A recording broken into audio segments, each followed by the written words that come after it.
मध्य प्रदेश मुख्यमंत्री शिवराज सिंह चौहान ने child conservation foundation द्वारा RCVP नरोहा प्रशासन अकादमी में आयोजित कार्यक्रम में शिरकत की। RCVP नरोहा प्रशासन अकादमी में आयोजित इस कार्यक्रम में मुख्यमंत्री शिवराज सिंह चौहान ने कहा कि सिर्फ सरकार के प्रयास काफ़ी नहीं है, बच्चों के कल्याण के लिए समाज को, आमजन को भी साथ जुड़ना चाहिए। सही प्लेटफॉर्म लोगों को मिल जाए तो वे कसर नहीं छोड़ते। मैं ठेला लेकर निकला था, लोगों ने 10 ट्रक भर दिए। 1,86,00,000 के चेक बच्चों के लिए दिए गए हैं। बाल कल्याण भी ऐसा विषय है जिसमें सरकार और समाज को मिलकर काम करना चाहिए। बच्चों के कल्याण के लिए हम लोग मिलकर बेहतर काम करने के प्रयास करें।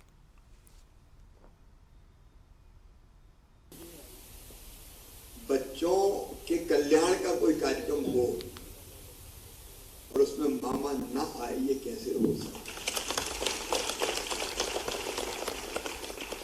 बच्चों को मैं अंतरात्मा से भगवान का रूप ही मानता हूं, भाषण के लिए नहीं। ये दिल में है, मेरे हृदय में है। और जो बेहतर हो सकता है हम लोग करने की कोशिश करते हैं, लेकिन केवल सरकार के प्रयास काफी नहीं है। बच्चों के कल्याण के लिए समाज का साथ जुड़ना चाहिए, आम जन का साथ जुड़ना चाहिए। हम बच्चे बाल श्रम ना करें, बच्चे भीख ना मांगे। कई तरह का शोषण बच्चों का होता है, हम उनसे मुक्त करें। और उसके लिए आप पूरा पॉलिसी डॉक्यूमेंट आपने बनाया है, इसका मैं अध्ययन करूंगा और आपके साथ बैठ के इसको फाइनल करके, क्योंकि ये तो मेरे दिल का काम है। राघवन जी ने सही परिभाषा कर दी कि जिसके दिल में बच्चों के लिए दो माँ का प्यार हो, माँ तो अपन तो ऐसे ही मामा हैं। तो आइए, आपके मन में भी वही भाव, मेरे मन में भी वही भाव है, हम मिलकर काम करें और इस पॉलिसी डॉक्यूमेंट को जो इंप्लीमेंट करने लायक चीजें वो निकाल लीजिए, उस पर हम तुरंत काम शुरू करेंगे। आप चूंकि बच्चों के कल्याण के लिए काम कर रहे हैं, 100 वेबिनार 100 बार 101 बार 100 पूरे हो गए, तो मुझे लगा कि जाके मैं अपनी प्रतिबद्धता आपके सामने रखूं और आपको, और मैं ये कह पाऊं कि आप अकेले नहीं है, मामा भी आपके साथ है। बहुत बहुत धन्यवाद।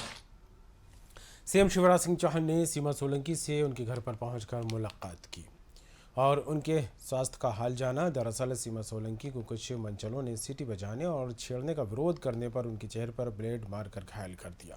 घटना सामने आने के बाद सीएम शिवराज सिंह चौहान ने इस मामले में न सिर्फ आरोपियों पर कड़ी कार्रवाई के निर्देश दिए हैं, बल्कि अधिकारियों को सीएम हाउस भी तलब किया। इसके बाद सीएम शिवराज सिंह चौहान ने शिवाजी नगर स्थित सीमा सोलंकी के निवास पर पहुंचकर उनसे मुलाकात की और उनके स्वास्थ्य का हालचाल जाना। वहीं सीएम शिवराज ने घायल महिला को 1 लाख रुपये की राशि भी प्रदान की है। उन्होंने कहा कि सीमा का साहस सराहनीय है, उसने बदमाशों की आपत्तिजनक हरकत पर हिम्मत से मुकाबला किया। राज्य शासन द्वारा सीमा का उपचार करवाया जाएगा।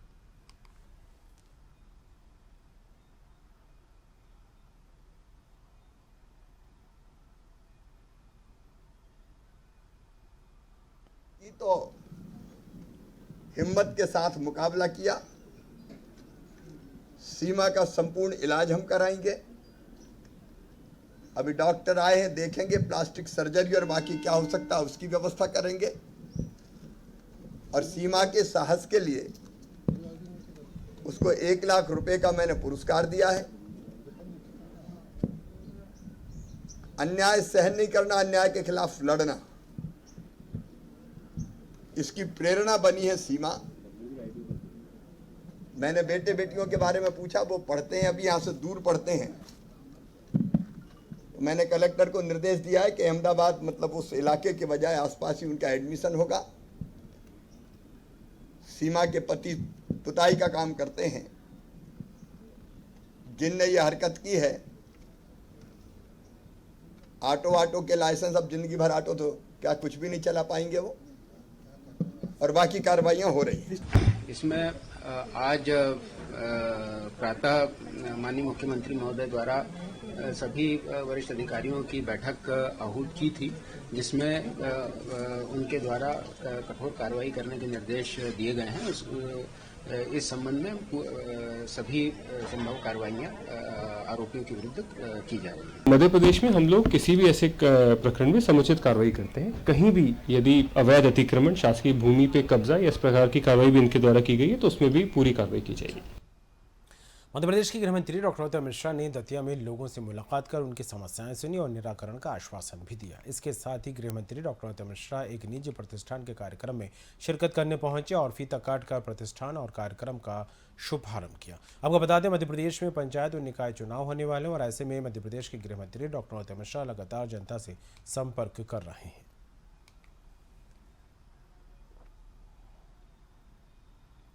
नगर निगमों की महापौर प्रत्याशी चयन के लिए बीजेपी प्रदेश चुनाव समिति और कोर ग्रुप ने 5 सीटों पर सिंगल नाम तय कर दिए हैं। इनमें उज्जैन से मुकेश टटवाल, रतलाम से अशोक पोरवाल, सतना से योगेश ताम्रकार, छिंदवाड़ा से जितेंद्र शाह और बुरहानपुर नगर निगम में महापौर प्रत्याशी माधुरी पटेल के नाम फाइनल हुए हैं।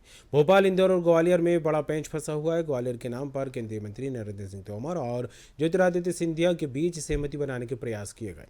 ग्वालियर में डॉक्टर वीरा लोहिया, सुमन शर्मा, माया सिंह और समीक्षा गुप्ता के नाम सामने आए। अगर भोपाल से कृष्णा गौर के लिए पार्टी नियम से समझौता करती है तो इंदौर में विधायक रमेश मेंदोला भी अपना दावा मजबूती से रख सकते हैं। इंदौर में मेंदोला के अलावा गौरव रणदीवे, पुष्यमित्र भार्गव और डॉक्टर निशांत खरे के नाम चर्चा में बने हैं।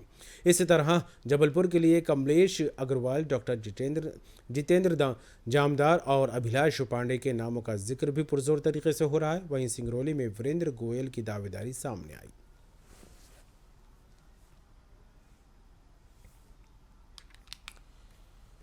भोपाल में बीजेपी महापौर प्रत्याशी के नाम को लेकर पेंच फंसा हुआ है। बीजेपी में कई महिला नेता अपनी दावेदारी जता रही हैं। इसके साथ ही उनके समर्थक भी शक्ति प्रदर्शन कर रहे हैं। बीजेपी विधायक कृष्णा गौर के समर्थक भी बड़ी संख्या में बीजेपी प्रदेश कार्यालय पहुंचे। यहां उन्होंने कृष्णा गौर के समर्थन में जमकर नारे लगाए और टिकट के लिए दावेदारी भी की।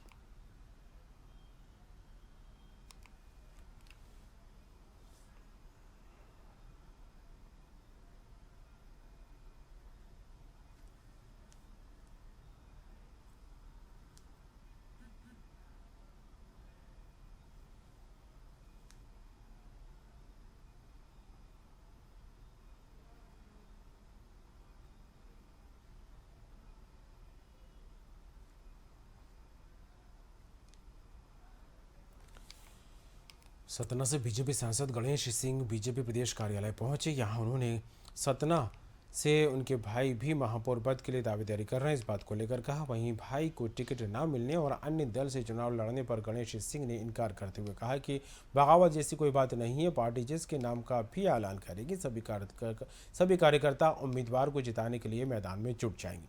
साथ ही उन्होंने कहा कि अभी मंथन चल रहा है और जल्द ही नामों का ऐलान भी होगा। अभी नाम तो कोई फाइनल हुए नहीं, लेकिन नामों पर चर्चा हुई है और चूंकि कल देर रात तक पार्टी का शीर्ष नेतृत्व बैठा था और अभी प्रक्रिया चल रही है। जिला के जो प्रभारी हैं उनके माध्यम से अभी कोर ग्रुप से नाम आगे जा रहे हैं। नए नए सवाल नहीं उठता। भारतीय जनता पार्टी में कोई भी बगावत हो ही नहीं सकती। सारे कार्यकर्ता जिसके नाम का यहाँ पर डिक्लेयर होगा उनके लिए सब कोई प्रण प्राण से जुट करके काम करेंगे, विजय दिलाएंगे। कृषि मंत्री कमल पटेल का हरदा जिला सीएम शिवराज सिंह चौहान की समरस पंचायत बनाने की पहल में अव्वल रहा है, यानी हरदा जिले को इस पहल के लिए नंबर 1 कह सकते हैं। हरदा जिले में प्रदेश की सर्वाधिक 35 ग्राम पंचायतें निर्विरोध निर्वाचित हो चुकी हैं। हरदा जिले की ये सभी ग्राम पंचायतें अब विकास कार्यों को लेकर लखपति हो गई हैं। हरदा की 220 ग्राम पंचायतों में से 35 ग्राम पंचायतों के लखपति होने पर कृषि मंत्री कमल पटेल ने सभी को बधाई दी है। हरदा जिले के टिमरनी जनपद में ग्राम पंचायत, खिरकिया जनपद में 13 ग्राम पंचायतें, हरदा जनपद में 16 ग्राम पंचायतें निर्विरोध चुन ली गई हैं। जिले में इस बार रिकॉर्ड 35 ग्राम पंचायतें निर्विरोध चुनी गई हैं। पंचायत चुनाव की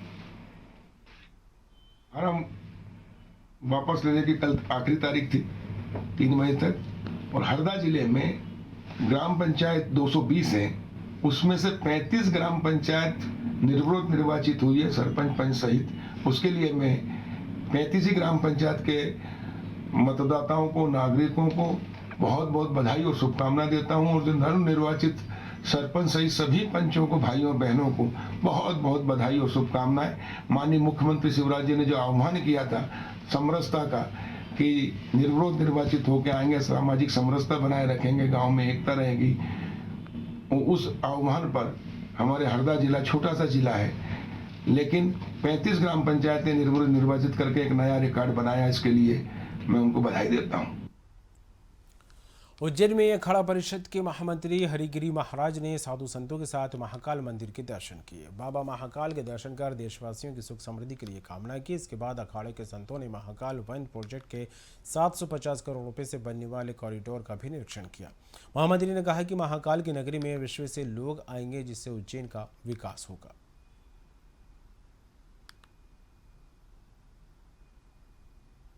महाकाल की आराधना, भगवान गणेश की पूजन और फिर महाकाल का, अब तमाम देवी देवताओं का ध्यान करना, क्योंकि सारी सृष्टि महादेव में निकलती है, महादेव में समा जाती है। इसलिए आज एक चीज हमें बहुत अच्छा लगा, जिस प्रकार का पर्यटन का बढ़ावा दिया गया है, यह विश्व में अपने आप में था ही। जब विश्व के लोग आएंगे और जब डॉलर आएगा और तमाम चीजें आएंगी, उज्जैन का विकास होगा ही होगा चरमुखी, मगर साथ साथ मध्य प्रदेश सरकार का विकास होगा, भारत सरकार का विकास होगा। कोई चीज बनता है तो किसी स्टेट, किसी जिले का ये धरोहर नहीं होती है, पूरी राष्ट्र की होती है। इसलिए मैं उसको हृदय से जो संकल्प किया, जो सोचा कि कैसे उज्जैन को दिशा को बदला जा सकता है, कैसे उज्जैन में रोजगार दिया जा सकता है, कैसे उज्जैन का विकास हो सकता है, उन आत्माओं को सबको मैं प्रणाम करता हूं। विश्व प्रसिद्ध बाबा महाकाल के दरबार में श्रद्धालुओं की भीड़ बढ़ने लगी है। वीआईपी दर्शन करने वालों की लंबी कतारें मंदिर में देखी जाने लगी हैं। 100, 250 और 1500 की रसीद कटवाने वालों को भी दर्शन के लिए इंतजार करना पड़ा है। वहीं भीड़ अधिक होने के कारण व्यवस्था बिगड़ती दिखाई दी। महाकाल मंदिर के विस्तारीकरण के चलते इस तरह की व्यवस्थाएं बनी हुई हैं, जिससे श्रद्धालुओं को परेशानियों का सामना करना पड़ रहा है।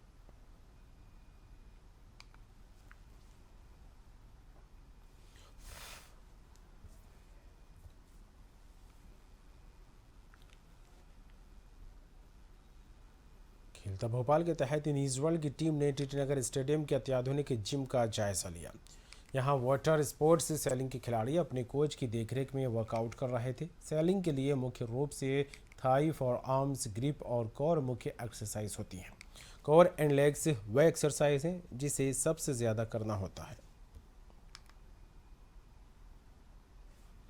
और यहाँ पे जो बच्चे ट्रेनिंग कर रहे हैं, इनका सबका शेड्यूल रहता है। यहाँ काफ़ी गेम्स हैं स्टेडियम में, काफ़ी अच्छी फैसिलिटी है। और ये जो हमारा जिम है, इसमें सबका शेड्यूल रहता है। आज हमारा शेड्यूल था और बच्चे काफ़ी इम्प्रूव करते रहते हैं इसमें। और हमारे काफ़ी बच्चे आर्मी में, नेवी में हैं और इसके अलावा बाकी फोर्सेस में भी सब ज्वाइन करते रहते हैं। तो मध्य प्रदेश ने 14 सालों में काफ़ी तरक्की की और इतनी अच्छी फैसिलिटीज़ जो डायरेक्टर साहब और मंत्री जी ने दी है, ये शायद ही कहीं और हो। छत्तीसगढ़ के मुख्यमंत्री भूपेश बघेल ने उनके दिल्ली दौरे को लेकर कहा कि सोमवार को राहुल गांधी की पेशी ईडी में है और हम सब जमा रहे। उन्होंने केंद्र सरकार पर जांच एजेंसियों के दुरुपयोग करने का आरोप लगाया। सीएम ने कहा कि नेशनल हेराल्ड को लेकर भी यही कहा गया। उस अखबार की आर्थिक स्थिति ठीक नहीं थी, कांग्रेस ने उसे पैसा दिया। बीजेपी ने मनी लॉन्ड्रिंग जैसी बात की और इसमें ईडी का क्या काम। बीजेपी जबरदस्ती राहुल और सोनिया गांधी को परेशान करने के लिए इस तरह के हथकंडे अपना रही है। कल राहुल जी की ईडी में पीसी है, ये किसी से हम लोग सब जाएंगे। ये ऐसा मसला है जो केंद्र सरकार विपक्षियों को ईडी, आईटी, सीबीआई इन सब का दुरुपयोग करते हुए विपक्ष की आवाज़ को दबाना चाहते हैं। नेशनल हेराल्ड को राशि दी गई थी कांग्रेस पार्टी। नेशनल हेराल्ड के बारे में जानते हैं, नेहरू जी ने स्थापित किया, सरदार पटेल, पंत जी, आचार्य जी, इन सब लोगों ने इसकी स्थापना की। आज़ादी की लड़ाई से जुड़ा हुआ यह अखबार जो अंग्रेज़ों के खिलाफ लड़ाई लड़ी जाती थी, उस अखबार की आर्थिक स्थिति ठीक नहीं थी। कांग्रेस पार्टी ने उसे पैसा दिया। इसमें मनी लॉन्ड्रिंग जैसी कौन सी बात होगी, और इसमें ईडी का क्या काम। लेकिन ज़बरदस्ती राहुल जी को, सोनिया जी को परेशान करने के लिए इस प्रकार से हथकंडे अपना रही है। पूर्व मुख्यमंत्री डॉक्टर रमन सिंह का 2 दिवसीय प्रवास पर अपने गृह कवर्धा पहुंचे। इस दौरान उन्होंने गांधी मैदान में आयोजित पीएम मोदी के 8 साल पूरे होने पर गरीब कल्याण जनसभा कार्यक्रम में शिरकत की। रमन सिंह ने कहा कि भूपेश सरकार जहां जहां जाती है हर चुनाव में बंटाधार करके आती है। साथ ही उन्होंने कहा कि भूपेश सरकार गरीबों की बात करती है, खुद को छत्तीसगढ़ी बताती है, लेकिन भूपेश सरकार हमेशा गरीबों का हक मारने का काम कर रही है। भूपेश बघेल ने गरीबों के लिए संचालित केंद्र सरकार ने पीएम आवास योजना के तहत छत्तीसगढ़ के लोगों के लिए आए अरबों रुपए की राशि को लैप्स करा दिया।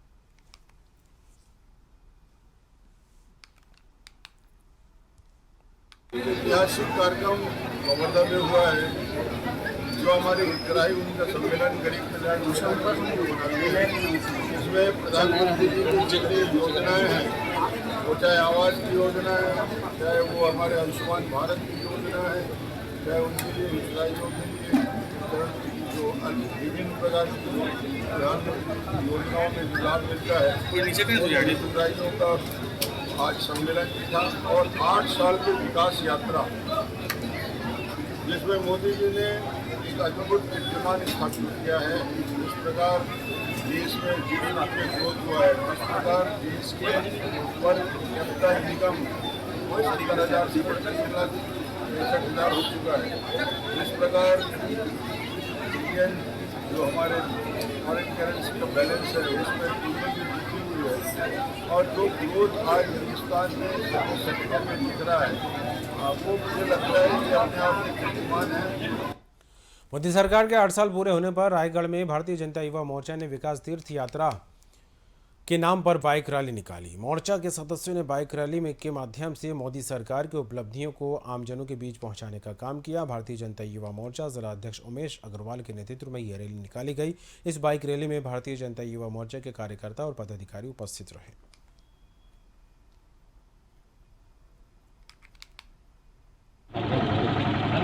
पूरे देश में भारतीय जनता पार्टी के कार्यकर्ता 8 साल बनाम 8 साल यानी मोदी जी के 8 साल पूरे होने के उपलक्ष्य में सेवा, सुशासन और गरीब कल्याण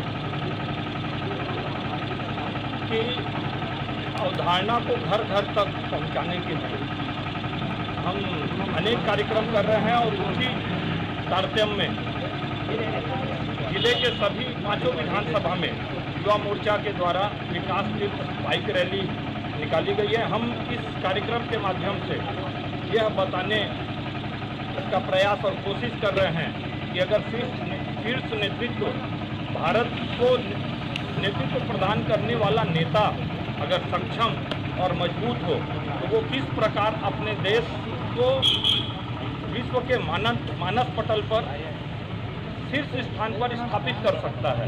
केवल और केवल एक ही उद्देश्य है कि माननीय नरेंद्र मोदी जी के 8 साल के कार्यकाल पूर्ण होने पर उनके सुशासन एवं गरीब कल्याण की जो योजना है, उसके अंतर्गत जो 8 साल में बेमिसाल उपलब्धियां प्राप्त हुई है, उसके संबंध में हम आम जनमानस तक पहुंचाने का प्रयास किया है और उनको एक धन्यवाद और आभार व्यक्त भारतीय जनता मोर्चा के माध्यम से इस बाइक रैली के माध्यम से किया है। महासमुंद पुलिस ने 2,20,700 रुपये के नकली नोट के साथ 3 आरोपियों को गिरफ्तार किया है। आपको बता दें, पुलिस ने चेकिंग के दौरान उड़ीसा से आ रहे 3 व्यक्तियों के पास से नोट बरामद किए हैं, जिनके बाद रकम चेक की गई तो नकली नोट सामने आए। आरोपियों ने इस बात को पूछताछ में कबूल कर लिया है कि नकली नोट हैं। फिलहाल पुलिस मामले को लेकर जाँच कर रही है।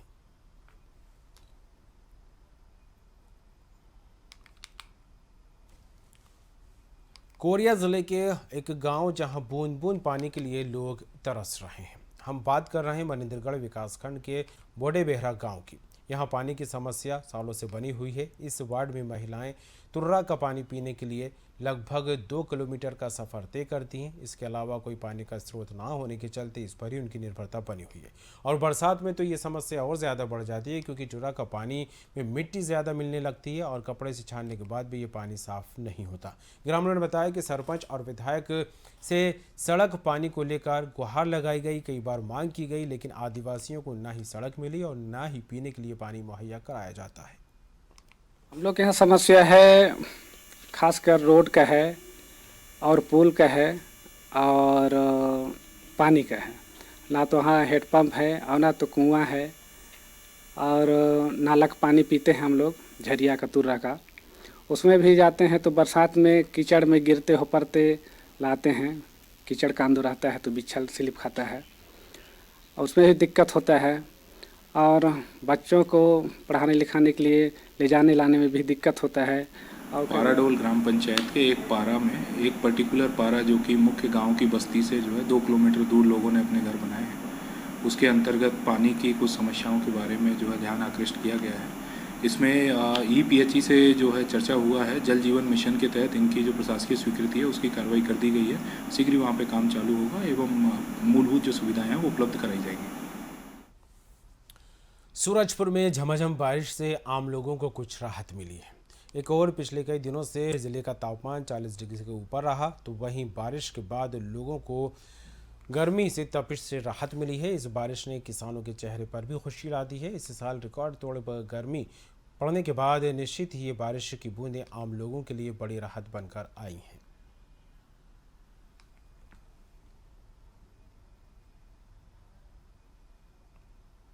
मध्य प्रदेश के ग्वालियर से एक हैरत करने वाला मामला सामने आया है, जिसमें पुलिस प्रशासन पर भी सवाल खड़े होने लगे हैं। दरअसल ग्वालियर में एक दुष्कर्म और पॉक्सो एक्ट का आरोपी पुलिस थाने से फरार हो गया, जिसके बाद हर तरफ हड़कंप मच गया। बताया जा रहा है कि वे टॉयलेट जाने का बहाना बनाकर पुलिस को चकमा देकर फरार हो गया। उसके हाथ में हथकड़ी लगी हुई है। खबर मिलते ही आला अधिकारी थाने में पहुंचे और मामले की जाँच शुरू की गई। आरोपी की तलाश सरगर्मी से की जा रही है। थाना विश्वविद्यालय में धारा 363 के मामले में एक आरोपी को पुलिस औरंगाबाद से अरेस्ट करके लाई थी, जो आज सुबह लगभग 6 बजे के आसपास फ्रेश होने के लिए के बहाने और पुलिस को चकमा देके फरार हो गया। इसमें अभी हम लोग जांच कर रहे हैं। जो भी उसमें दोषी कर्मचारी होंगे उनके खिलाफ वैधानिक विभागीय कार्रवाई की जाएगी।